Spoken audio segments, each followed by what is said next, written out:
네, 오늘 저는 창세기 3장 1절에서 5절까지의 말씀을 가지고 지혜라는 제목으로 말씀을 전하도록 하겠습니다. 일단 말씀을 시작하기에 앞서 이 지혜라고 하는 이름을 온라인상에서나 현장에서나 갖고 계신 분들이 계시면 양해를 좀 구하도록 하겠습니다. 제가 설교 시간 내내 지혜 계속 이야기할 거기 때문에 양해를 좀 부탁드리겠습니다. PPT 보여주시면 말씀을 보면서 함께 나누도록 하겠습니다.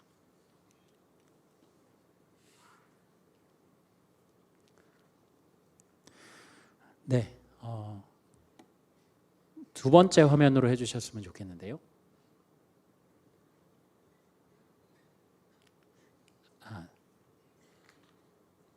네, 그냥 하도록 하겠습니다. 네, 얘가 제가 어이구. 잠시만요.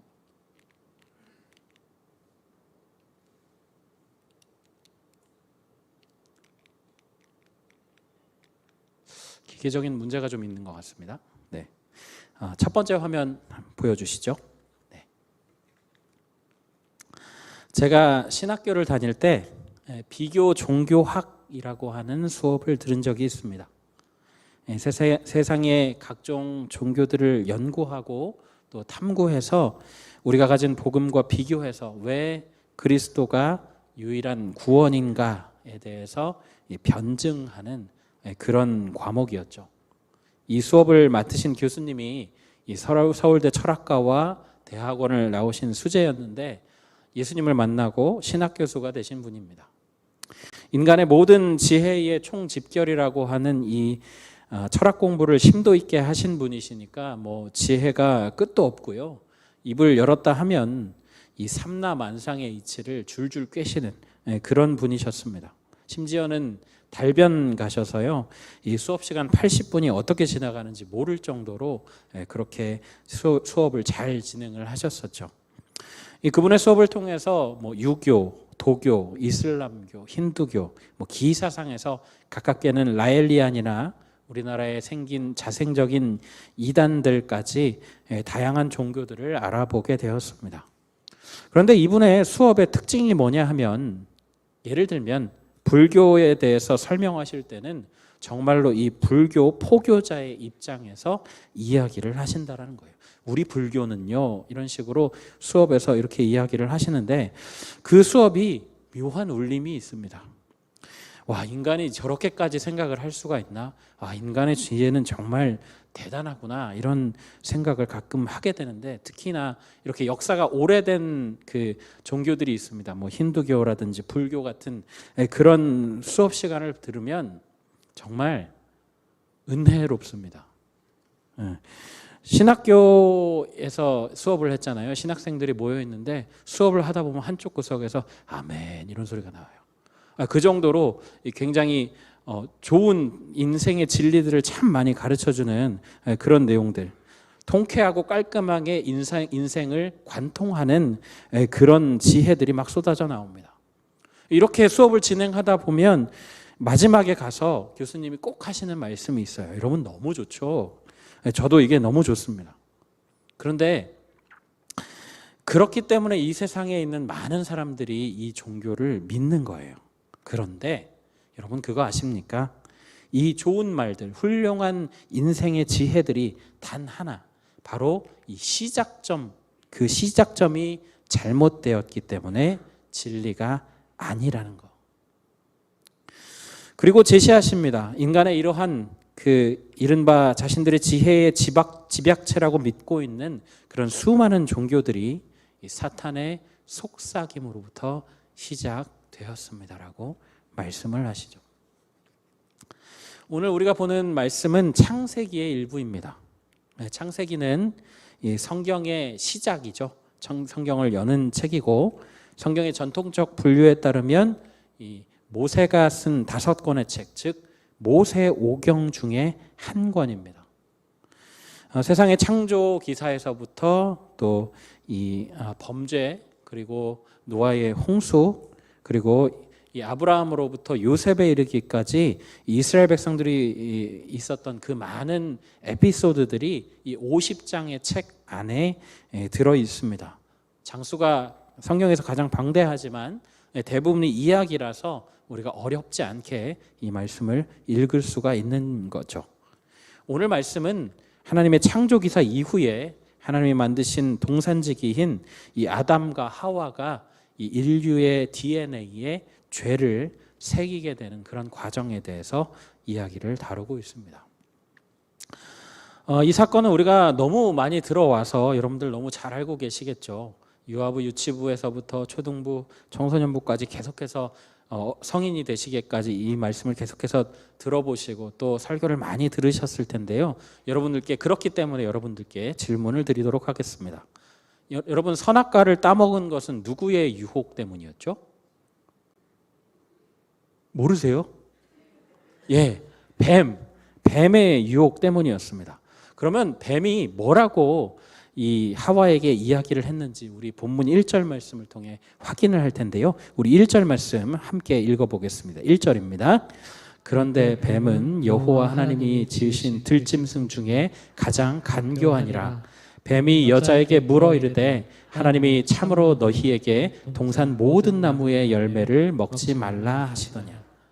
예, 여러분, 성경에 이 뱀의 특징에 대해서 뭐라고 얘기를 하냐면 하나님이 지으신 들짐승 중에 가장 간교하다라고 말씀하고 있죠. 여기서 이 간교하다라는 말을 히브리어 원어로 보면 이 아룸이라고 하는 말인데요. 영어 성경에서 이 단어를 어떻게 해석하냐면 스니키어 이렇게 해석합니다. 이 앞에 스니키어의 앞에 부분을 보면 이 스네이크, 뱀에서 나온 말인데 우리나라 표현으로 굳이 옮기자면 뱀 같은, 교활한, 간교한 이런 의미로 의역이 되고 있습니다.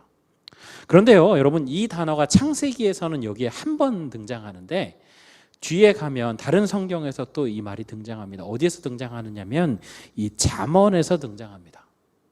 그런데 잠언에서는 이 아룸이라고 하는 표현이 신중한, 현명한 이런 의미로 쓰이고 있는 것입니다. 재미있는 게요, 이 뱀이라고 하는 단어, 이 뱀이라고 하는 단어가 히브리어로 나하쉬라고 하는 단어인데 이 단어가 가진 뜻이 점치다, 요술을 부리다라고 하는 그런 의미도 담고 있습니다.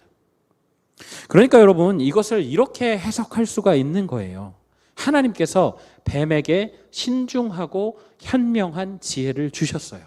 그런데 그 지혜를 제대로 사용하지 못해서 점치거나 요술 부리는 것처럼 이 사람을 현혹하는 일에 사용했기 때문에 간교하다라고 하는 평가를 들을 수밖에 없었다라는 것입니다.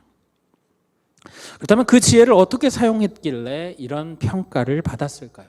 우리가 1절 하반절을 보면 이렇게 기록이 되어 있습니다. 하나님이 참으로 너희에게 동산 모든 나무의 열매를 먹지 말라 하시더냐. 여러분, 이 말씀이 한글 성경에는 그렇게 뉘앙스가 정확하게 느껴지지 않는데 원문을 보면 이것이 충격과 놀라움을 표현한 말씀입니다. 세상에, 말도 안 돼. 하나님이 진짜 너희한테 그 나무를 못 먹게 하셨어? 그 동산의 모든 나무를 못 먹게 하셨어? 이런 뉘앙스예요. 그래서 여러분들 그 말씀을 보면 여러분 정신 제대로 차리시고 제 말씀 한번 대답해 보십시오. 하나님이 아담과 하와에게 에덴 동산의 모든 나무 열매를 먹지 말라고 하셨죠? 예, 감사합니다. 이런 반응을 제가 원했어요. 감사합니다. 예, 바로 먹지 말라고 하셨습니다. 정답이 어디에 나와 있냐면 창세기 2장 16절에 나와 있어요. 제가 한번 읽어드리겠습니다. 여호와 하나님이 그 사람에게 명하여 이르시되 동산 각종 나무의 열매는 내가 임의로 먹되. 임의로 먹되라는 말은 네 마음속에 판단하는 대로 결정해도 상관없어. 그 동산 나무의 열매들을 다 먹어도 괜찮아 라고 하는 허락입니다. 그런데 딱 하나만, 17절에 보면 딱 하나만 하나님께서 먹지 말라라고 하는 나무가 있는데요. 17절 보시면 선악을 알게 하는 나무의 열매는 먹지 말라라고 금지하고 계십니다. 자, 여러분 보세요. 이 뱀의 첫 번째 말이 아무것도 아닌 것 같은데 굉장히 무서운 의도를 가지고 있습니다. 지금 보시면 이 말을 듣고 있는 아담과 하와는 하나님의 명령에 별 거부감이 없습니다. 거부감이라기보다는 아무 생각이 없어요. 이게 이제 하나님께서 명령하신 것이니까 그냥 그대로 따르는 거거든요. 그런데 지금 하나님을 뱀이 굉장히 불합리하고 비열한 신으로 만들고 있습니다. 이야, 하나님 너무하시네. 저깟 나무 열매 하나가 뭐라고 그걸 못 먹게 하시냐. 이런 마음속에 의구심을 심어주게 된다라는 거죠. 그러고 보니 그 말을 듣고 보니 하와의 마음이 이렇습니다. 그런 생각 한 번도 안 해봤는데 도대체 왜 그 열매는 안 된다고 하셨지? 이런 의구심이 생겼다라는 거죠. 그리고 나서 이제 그 말을 하려고 대답을 하려고 보니까 뱀의 말이 틀린 거예요. 여러분들 경험하시겠지만 사람이 자기가 알고 있는 거랑 틀린 정보를 이야기하면 그거를 수정해주고 싶은 욕망이 있습니다. 그래서 이제 대답을 하는데요. 우리 2절과 3절 말씀을 함께 읽어보겠습니다. 창세기 3장 2절에서 3절입니다. 여자가 뱀에게 말하되 동산 나무의 열매를 우리가 먹을 수 있으나 동산 중앙에 있는 나무의 열매는 하나님의 말씀에 너희는 먹지도 말고 만지지도 말라 너희가 죽을까 하노라 하셨느니라. 네, 제가 여러분들 이 말씀을 너무 잘 아시는 말씀이니까 이 말씀을 가지고 OX 퀴즈를 만들어 왔습니다. 자, OX 퀴즈. 자, 1번입니다. 동산나무의 열매는 먹을 수 있다. OX 어느 건가요? 네, 갈리고 있는데 정답은 O입니다. 네. 자, 두 번째요. 하나님은 동산 중앙에 있는 나무의 열매는 먹지 말라고 하셨다. 자신 있게 얘기해 주세요. 네. 갈리네요. 자, 다시요. 동산 중앙에 있는 나무의 열매는 먹지 말라고 하셨다. 정답은 O입니다. 이렇게 갈릴 줄 몰랐는데요. 1부 때는 이렇게 갈리진 않았는데. 네. 자, 3번입니다. 자, 여러분, 저의 의도를 의심하지 마세요. 제가 얘기하는 거 여러분을 헷갈리게 하려고 하는 게 아니고 말씀을 정확하게 알려고 지금 말씀을 드리는 겁니다. 자, 3번이요. 하나님은 동산 중앙에 있는 나무의 열매는 만지지도 말라고 하셨다. O요? X입니다. 네, X요. 큰일인데. 네. 자, 4번이요. 네네네. 그렇죠. 예. 자, 4번이요. 하나님은 너희가 죽을까 하노라 하셨다. X. 네. 감사합니다. 맞춰주셔서. 네. 이렇게 저희가 그 OX 퀴즈를 한번 해봤는데요. 여러분, 답이 뭐였는지 한번 볼게요. 2장 17절에 이렇게 나와요. 선악을 알게 하는 나무의 열매는 먹지 말라. 내가 먹는 날에는 반드시 죽으리라 하시니라. 죽을까 하노라라고 이야기를 하신 게 아니라 반드시 죽으리라라고 하셨어요. 여러분도 지금 많이 틀리셨는데 여러분 말씀을 바로 하는 게 이렇게 중요합니다. 하와가요. 뱀이 던진 미끼에 걸려들었을 뿐만 아니라 말씀을 정확하게 알지 못하니까 과장된 표현을 하는 거예요. 자기가 생각한 것들을 덧붙여서 과장과 왜곡을 합니다. 그러면서 뱀이 의도한 대로 하나님을 굉장히 쪼잔한 신으로 몰아가고 있다는 거예요. 인간이 선악과를 먹었잖아요. 그렇게 되면 자신의 위치에 도전하는 그런 존재가 될까봐 굉장히 지금 불안한 마음으로 경계하시는 그런 하나님으로 만들어가고 있다는 겁니다. 이게 말씀을 정확하게 알아야 대처가 되는데 제대로 모르고 있기 때문에 오히려 사탄이 의도한 것보다 훨씬 더 큰 문제를 불러오게 되었다는 거죠. 정확하게 성경에 쓰여 있지는 않지만 하와의 이 왜곡된 답변을 들은 뱀은 아마도 의미심장한 미소를 띄었을 것입니다.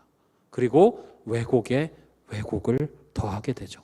우리 4절과 5절 말씀 함께 읽어보실까요? 4절 5절입니다. 뱀이 여자에게 이르되 너희가 결코 죽지 아니하리라. 너희가 그것을 먹는 날에는 너희 눈이 밝아져 하나님과 같이 되어 선악을 알 줄 하나님이 아심이니라. 사탄이 뭐라고 얘기하는 거냐면 야, 안 죽어. 그냥 그거 먹으면 하나님처럼 되기 때문에 못 먹게 하시는 거야. 이렇게 말하죠. 그런데 여러분 다시 한번 정신 바짝 차리시고 대답해 보십시오. 아담과 하와가 선악과를 먹고 바로 죽었죠? 안 죽었습니다. 죽었다면 거기서 성경이 끝났겠죠. 자신도 낳고 후손을 줄줄이 보면서 거의 900년 이상을 살게 됩니다. 두 번째 질문, 선악과를 먹고 눈이 밝아졌을까요? 아니요, 밝아졌습니다. 왜 어떻게 밝아졌냐면 성경에 그 전에는 벌거벗은 것을 보고도 부끄러워하지 않았는데 이제 보니까 벌거벗어서 부끄러워서 어떻게 하냐면 무화과 나무 잎사귀로 치마를 만듭니다. 눈이 밝아졌다는 거죠. 자, 세 번째, 선악과를 먹고 선악을 알게 되었나요? 알게 되었습니다. 참 문제가 좀 어렵나요? 네. 좀 더 정확하게 말하면 스스로 선악을 판단할 수 있게 되었습니다. 여러분, 이렇게 본다면 지금 뱀이 하는 그 말에 틀린 말이 하나도 없습니다. 다 지금 팩트만 이야기하고 있잖아요. 그런데 여러분, 여기 아주 무서운 비밀이 숨어 있습니다.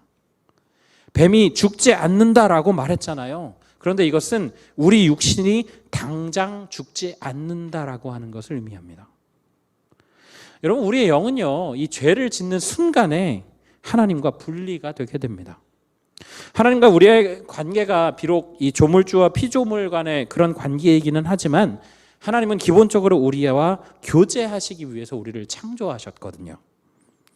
성부 하나님, 성자 하나님, 성령 하나님이 사랑의 교제를 이어가시는 것처럼 그 교제를 우리와 함께 하기를 원하시는 분이십니다. 죄를 짓기 이전에는 그게 가능했어요. 아담과 하와는 늘 하나님과 함께 동산을 거닐면서 마음껏 교제를 했었습니다.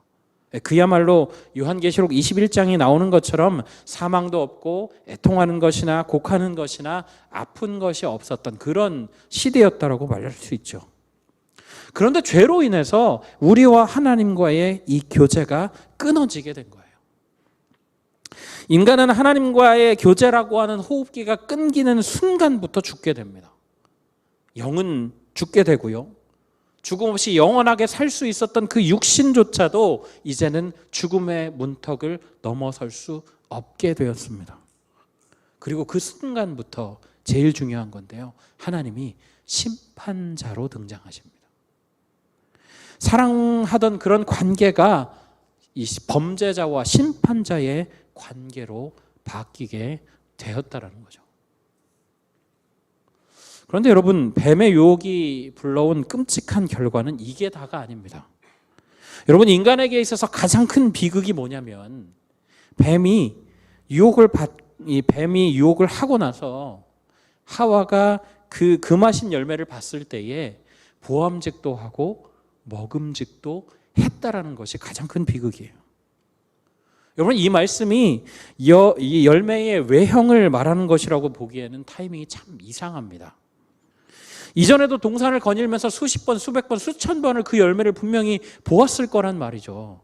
그런데 그럴 때는 아무런 생각이 없었는데 하필 뱀과의 대화 이후에 이 열매를 보니 특별하게 보였다라는 것입니다. 여러분, 저기는 지금 사과가 나와 있는데 사과가 아닙니다. 선악과 그림이 없기 때문에 그거 본 사람이 없잖아요. 그러니까 제가 사과를 가져왔는데 여러분, 사과 아니에요. 또 어디 가서 유선 목사가 선악과는 사과라고 하더라 이런 얘기 하시면 저는 큰일 납니다. 그런 얘기 하시면 안 되고요. 사과는 아니고 선악과인데 여러분, 선악과 열매를 먹은 것이 먹기 전에 그것을 바라보았을 때 이 하와의 시선이 가장 큰 문제였다는 것입니다. 그 말이 무슨 얘기냐면 죽지 않고 눈이 밝아져서 누구와 같이 된다고요? 하나님과 같이 되리라라고 했던 그 말이 그녀의 뇌리를 떠나지 않았다라는 거예요.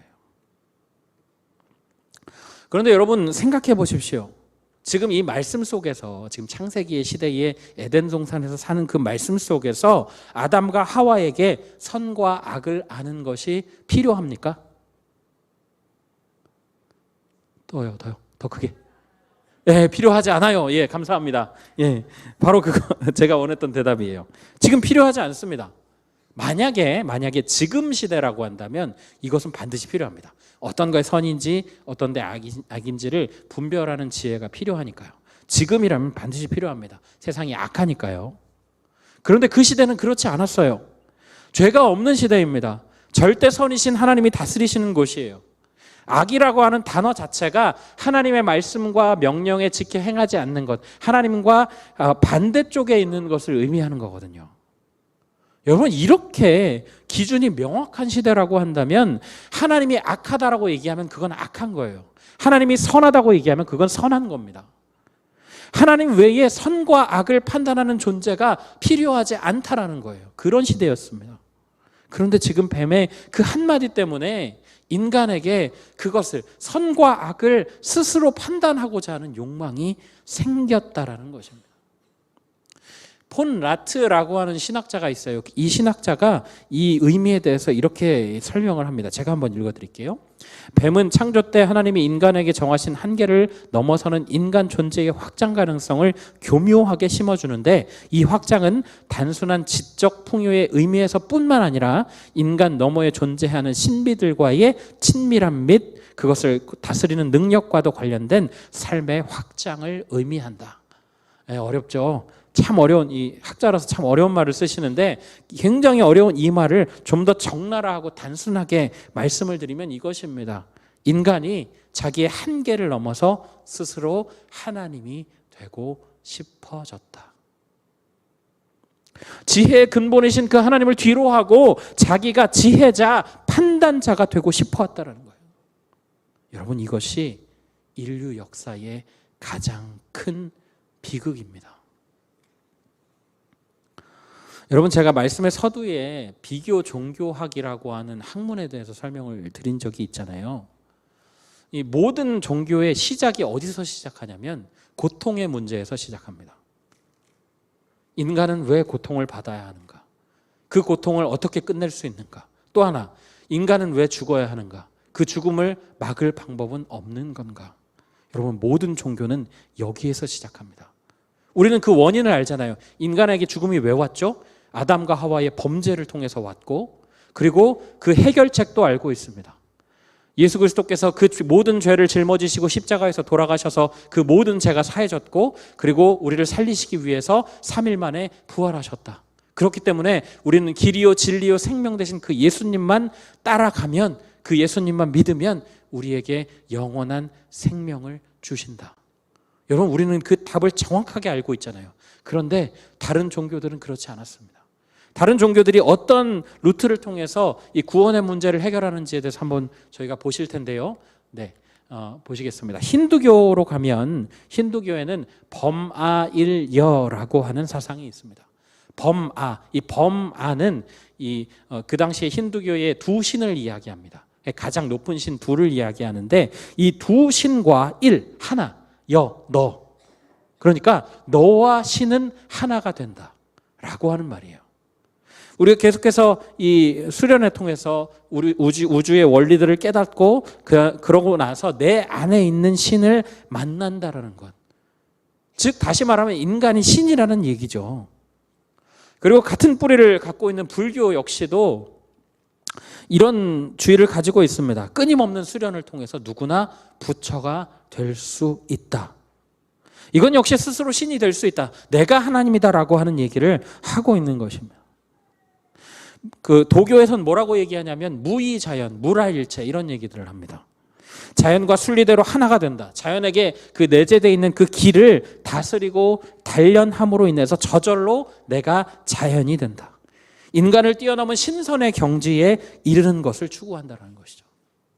여러분, 이렇게 각종 방법을 통해서 죽음을 피하는 방법, 그리고 이 인간의 악을, 인간의 고통을 해결하는 방법에 대해서 수많은 연구들을 하고 수천 년 동안 계속해서 고민해왔던 그것들이 하나로 모아진 것들이 바로 종교이고 사상이라는 것입니다. 최근에 들면 여러분 들어보셨을 거예요. 포스트 모더니즘이라고 하는 이 표현이 나옵니다. 모더니즘의 뒤에 또 이렇게 이후에 또 나오는 또 사상인데요. 절대적인 기준을 거부합니다. 그리고 이 모든 것이 옳기 때문에 모든 것이 존중받아야 한다라고 하는 사상이에요. 이게 참 매력적으로 들리잖아요. 요즘 같은 다양화를 추구하는 시대에 무조건 하나만 옳다라고 이야기하는 것이 아니라 틀린 게 아니라 다르다라고 이야기하는 것. 굉장히 매력적이죠.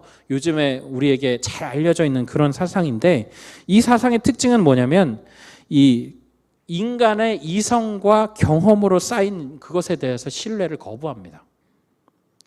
예전에 어떤 드라마에서 이런 대사가 나왔어요. 암세포도 생명이야. 여러분, 이 대사를 생각하면 우리가 어떻게 생각합니까? 우리가 일반적으로 생각할 때 암세포는 죽어 마땅할 세포죠. 그런데 그 세포가 생명이다라고 이야기해요. 절대적인 선이 없습니다. 절대적인 악이 없는 거예요. 여러분, 일견 멋지고 참 트렌드에 맞는 트렌디한 생각이라고 볼 수 있지만, 사실은 이런 사상이야말로 예수님을 길이요 진리요 생명으로 믿는 우리 기독교를 오만하고 편협한 종교로 몰아가는 사탄의 아주 고차원적인 전략이라는 것입니다. 그래서 이 사상에 심취한 이 종교 다원주의자들이 뭐라고 얘기를 하냐면, 어느 길로 가면 어때? 어떤 사람은 기독교의 길로 가고, 어떤 사람은 불교의 길로 가고, 어떤 사람은 힌두교의 길로 가고, 어떤 사람은 어떤 종교의 길로 가고, 사상의 길로 가는데 그 사상들이 하나로 모이는 거야. 어차피 위에 가면 모일 것을 다른 길로 갈 뿐이야 라고 이야기하는 것이죠. 여러분, 이것은 사단의 교모한 전략입니다. 우리는 정확하게 알고 있죠.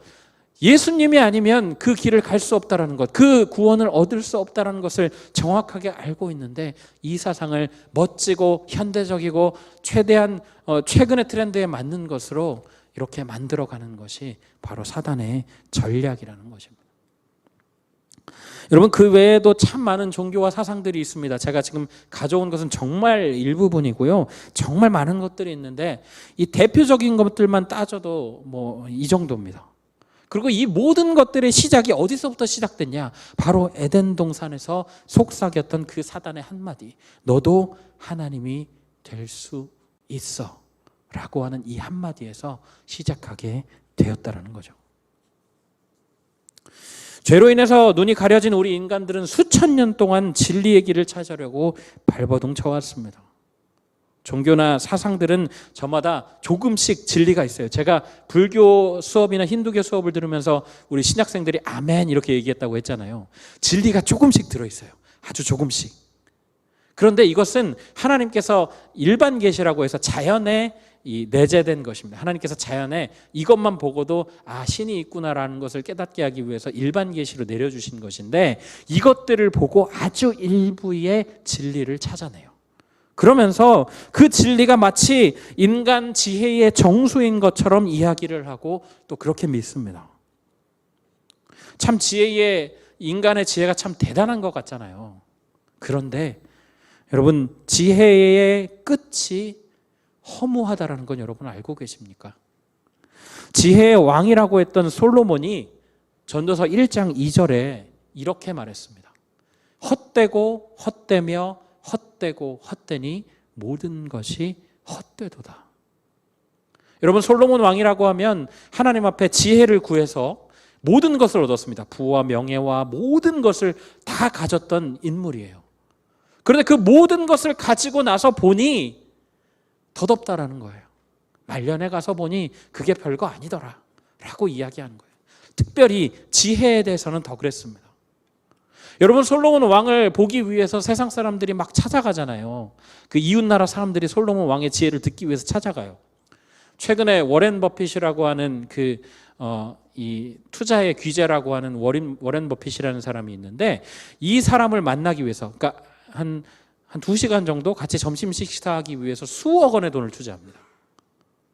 그런데 그 당시에 솔로몬 왕의 지혜를 위해서 모였던 사람들은 전 세계에서 모였다라고 이야기해요. 그러니까 우리가 알고 있는 이 워렌 버핏보다 훨씬 더 지혜가 뛰어났다는 것을 알 수 있습니다. 한 분야의 지혜가 그렇게 뛰어나도 사람들이 돈을 아끼지 않고 만나려고 하는데, 솔로몬은 어땠겠어요? 그런데 그 솔로몬이 마지막에 얘기하는 게 헛되고 헛되며 헛되고 헛되니 모든 것이 헛되도다. 이 헛되다라고 하는 말이 이 히브리어로 헤벨이라고 하는데, 그러니까 이 말을 이 전도서 1장 2절은요 헤벨 계속 나옵니다. 헛되다라는 거예요. 여러분, 죄를 짓기 전에 인간이 헛되지 않은 지혜를 가지고 있었습니다. 어느 정도로 탁월한 지혜를 가지고 있었냐면, 아담이요 모든 동물들을 불러서 이름을 하나씩 다 지어줘요. 여러분 지금 세계에 몇 종이 있는지 여러분 아세요? 우리는 생각할 수 없잖아요. 수많은 종이 있는데 그 종들을 하나하나 불러서, 지금 멸종된 것도 있겠죠, 하나하나 불러서 다 이름을 정해줍니다. 그 정도로 지혜가 탁월했어요. 저는 제 딸의 그 장난감 그 인형 이름들도 다 못 외우는데 그 동물들의 이름을 다 지어줬다고요. 그러니까 얼마나 뛰어난 지혜를 가지고 있었습니까? 그런데 그 엄청난 지혜가 죄가 들어오면서 그저 헛된 지혜에 그치게 됩니다. 솔로몬도 마찬가지예요. 처음에는 하나님이 주신 그 지혜를 가지고 잘 활용을 했었는데 죄가 섞이고 욕망이 섞이고 교만이 섞이면서 그 지혜가 헛된 지혜가 되어버렸다는 거예요. 여러분, 그 솔로몬의 말년이 어땠는지 여러분 기억하십니까? 그 지혜를 가지고 수많은 나라들과 정략 결혼을 하고 수많은 처와 또 자식들을 가지고, 그러면서 이 처들에 의해서, 아내들에 의해서 우상을 숭배하게 됩니다. 여러분, 이것을 보면 지혜를 가졌다고 한들 그 지혜가 완벽하지 않다는 걸 우리가 너무 잘 알잖아요. 여러분, 참 시대가 참 좋아져서 과학적인 것들이 많이 발달을 하고 문명이 많이 발전했다라고 하는데, 여러분 보시면 여전히 우리가 원인을 알지도 못하고 치료법도 못 찾는 난치병과 불치병이 얼마나 많습니까? 또 그것이 창궐하는 것들을 우리가 얼마 전에 겪었잖아요. 코로나, 그 눈에 보이지 않는 그 작은 것도 하나 해결을 못해서 그것 때문에 교회가 문을 닫고 세상이 문을 닫고 했던 부분들 여러분 잘 아시잖아요. 여러분, 인간의 지혜가 그것들을 극복할 수 없다라는 거예요. 비를 인공적으로 내리는 것이 가능해지고 우주를 날아다니고 이전에는 가볼 수 없었던 그런 심해 바닷속을 들어갈 수 있게 되었지만 완벽하지 않다라는 거예요. 여러분, 며칠 전에 뉴스 들으셨죠? 그 대서양에 침몰돼 있던, 깊은 곳에 침몰돼 있던 타이타닉호를 보려고 수만 억만장자들이 그 잠수정을 빌려서 내려갔지만 결국은 사고를 당하고 많은 사람이 죽었잖아요. 여러분, 이런 것들을 보면 인간이 정말 탁월한가? 인간의 지혜가 정말로 뛰어나서 모든 것을 덮을 정도인가에 대해서 우리가 충분히 의심을 가질 수 있다는 것입니다. 그런가 하면 AI가 그토록 발전을 해서 인간을 상대로 심오한 그런 사고를 하지 않으면 이길 수 없는 그런 바둑을 둬서 이기기도 하고요. 요즘에는 또 여러분 레포트나 보고서들을 이 GTP라고 하는 챗 GTP라고 하는 여기에 입력을 하면 정말 인간이 할 수 없는 영역까지 정확하게 판단해주고 또 결정하고 또 전문적으로 깔끔하게 보고서나 이런 것들을 쓸 수 있다고 합니다. 그런데 이것조차도 여전히 오류가 있다는 거예요. 이것이 모든 것을 해주지 못한다는 것입니다. 시대가 좀 가면 나을까요? 과학이 더 발전하면 나을까요? 아니요. 여러분, 저는 단언하건대 그 격차가 줄어들 수는 있지만 완벽할 수는 없다라고 확신합니다. 왜냐하면 인간의 지혜는 기본적으로 오염된 지혜이기 때문이에요. 여러분, 그래서 시편 기자가 뭐라고 얘기하냐면 시편 111편 10절에 이렇게 이야기합니다. 우리 함께 읽어볼까요? 여호와를 경외함이 곧 지혜의 근본이라. 여호와를 경외함이 그 지혜의 근본이라. 여러분, 제가 이해를 돕기 위해서 종교나 사상 이런 것들을 말씀을 드렸는데요. 그런 거창한 것이 아니더라도 우리가 일상에서 얼마나 오염된 지혜를 의지하고 있는지 확인할 수 있습니다. 우리가 어떤 것을 결정하고 판단할 때에 하나님의 뜻과 하나님의 지혜보다 우리의 경험과 우리의 지혜와 우리의 판단을 의지할 때가 얼마나 많습니까? 하나님을 믿는 크리스천들도 먼저 기도해야 된다는 것, 그리고 하나님의 뜻을 먼저 구해야 한다는 것 지식적으로 알고 있습니다. 그러나 여러분, 우리가 기도를 시작할 때 이미 우리의 마음은 결정되어 있어요. 하나님, 이게 돼야 돼요. 하나님, 이걸 하고 싶어요. 하나님, 반드시 제 생각에는 제가 이것만 풀리면 인생이 술술 풀릴 수 있어요. 하나님, 이거 해주세요.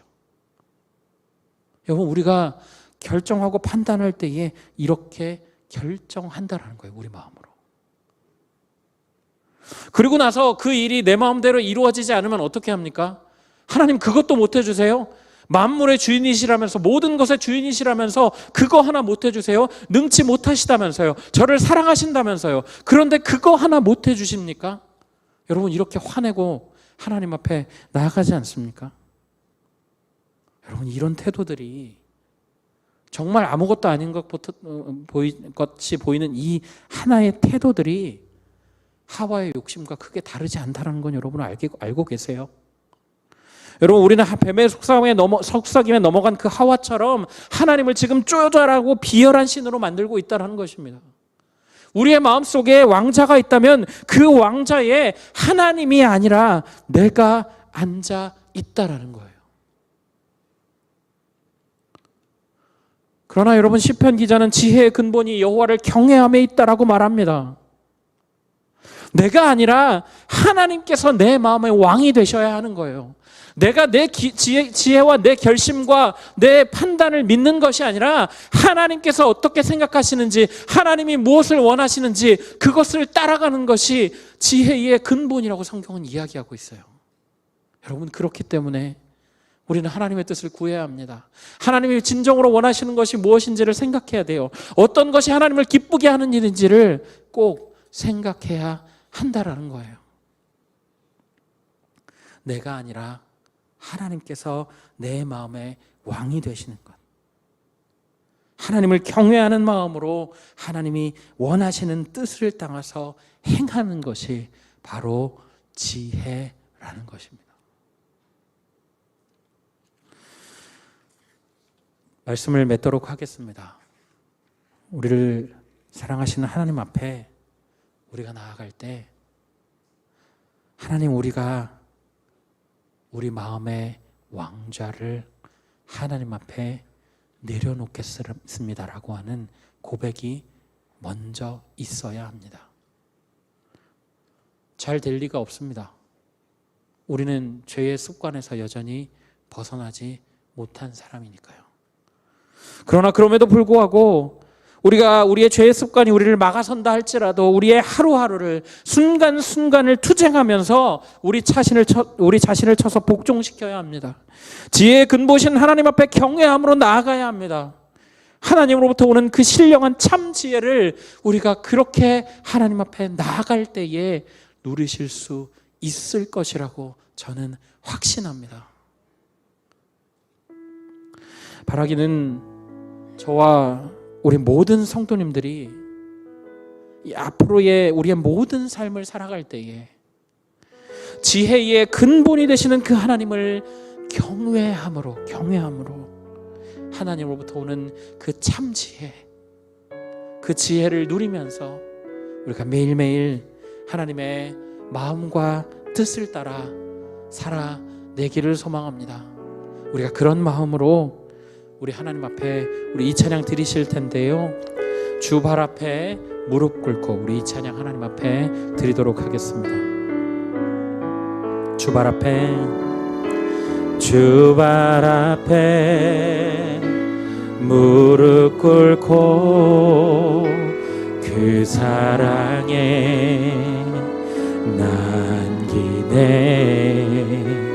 어떤 말도 그 어떤 소리도 그 발 앞에서 잠잠해지네.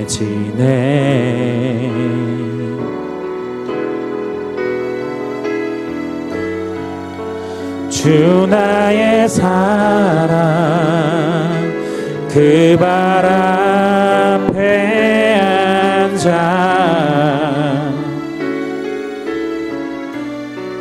내 모든 기도에 사랑의 노래가 되네.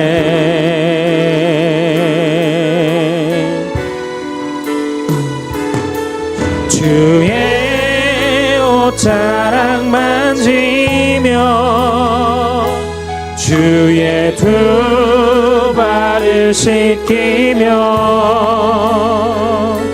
주님 그 발에 입 맞추며 나의 왕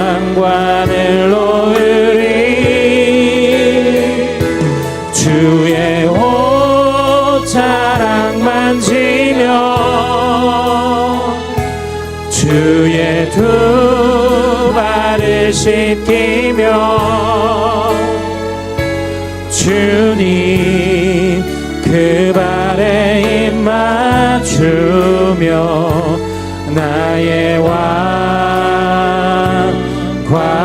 왕관을 놓을 주의 옷자락 만지며 주의 옷자락 만지며 주의 두 발을 씻기며 주님 그 발에 입 맞추며 나의 왕관을 놓으리 주의 옷자락 만지며 주의 옷자락 만지며 주의 두 발을 씻기며 주의 두 발을 씻기며 주님 그 발에 입 맞추며 나의 왕관을 놓으리. 아멘. 우리 이 시간에 말씀을 기억하면서 함께 기도하실까요? 우리가 하나님의 지혜를 두고 우리가 하나님이 되고자 했던 순간이 얼마나 많은지요. 하나님의 지혜가 아니라 우리의 경험, 우리의 생각, 우리의 지혜를 의지한 적이 얼마나 많았는지요. 이 시간 우리 이렇게 기도하실까요? 하나님, 우리가 그러한 죄를 계속해서 짓는다 할지라도 여호와를 경외함이 지혜의 근본임을 깨닫고 우리가 하나님의 지혜를 구하기를 원합니다. 주님, 우리가 하나님 앞에 나아가 주님의 뜻과 주님의 원하시는 것들을 구하며 나아감으로 주님 우리의 삶을 바꿔가게 하여 주시옵소서. 한 걸음 한 걸음 비록 힘든 걸음이지만 그 걸음을 걸으며 두려움 없이 하나님 앞에 나아갈 때에 주님 우리에게 참 지혜, 하나님의 지혜를 허락하여 달라고 우리 시간에 함께 하나님 앞에 기도하며 나아가겠습니다. 사랑의 하나님 감사합니다. 주님, 우리가 우리의 지혜를 의지할 때가 얼마나 많았는지요, 우리의 생각을 의지할 때가 얼마나 많았는지요. 하나님, 주님, 우리가 우리 대신 하나님의 자리를 주님 우리가 찬탈하고 있는지 주님 우리가 다시 한번 우리의 마음을 주님 확인하게 됩니다. 하나님, 우리가 우리의 지혜가 아닌, 우리의 생각이 아닌, 우리의 판단이 아닌 하나님의 뜻과 지혜를 구하기를 원합니다. 하나님, 세상의 사람들처럼 하나님 우리가 헛된 지혜를 구하고 헛된 지혜의 끝에서 우쭐하며 주님 자랑하는 것이 아니라 주님 우리가 진정한 지혜에 그러듯인 하나님 앞으로 나아가 주님 우리의 지혜를 내려놓고 우리의 마음의 왕자에 우리를 내려놓고 주님 하나님이 우리의 왕자에 앉으시는 것을 우리가 바라보며 주님 우리가 원하는 자들 될 수 있도록 인도하여 주십시오. 하나님, 우리가 주님 우리가 그 지혜를 취하며 주님 우리가 그 지혜로 살아가는 자들 될 수 있도록 주님 우리의 삶을 바꿔주시기를 간절히 구합니다.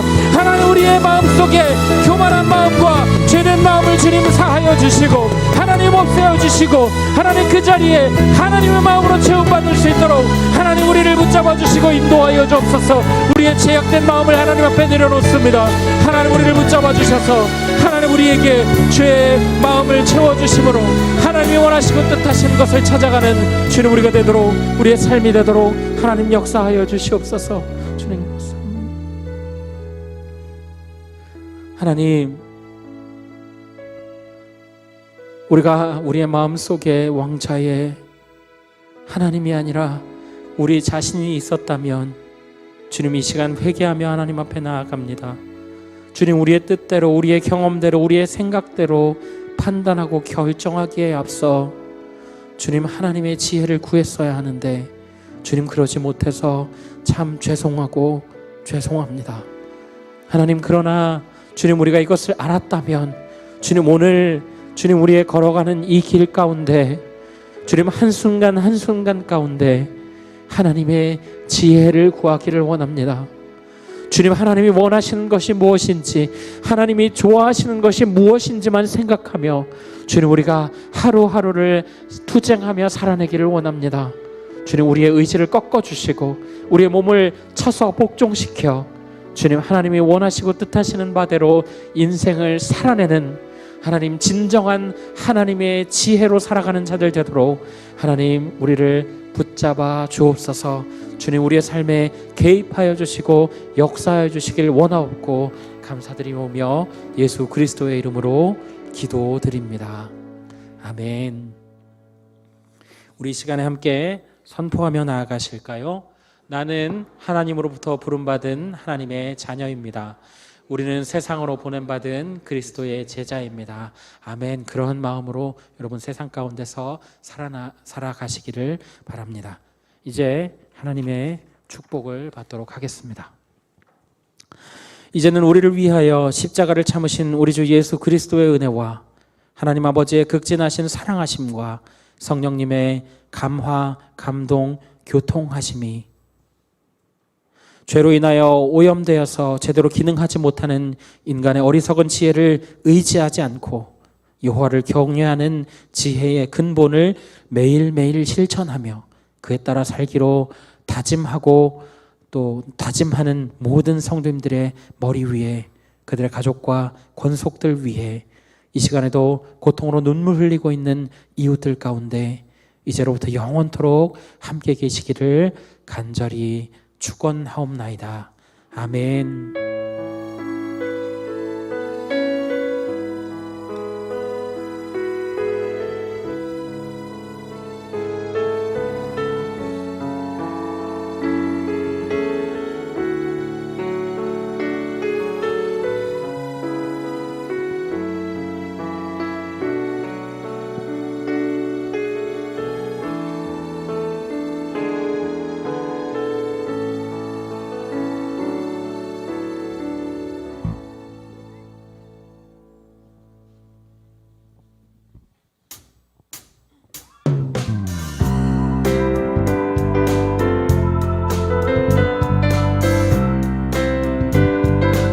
함께 고백합시다. 산과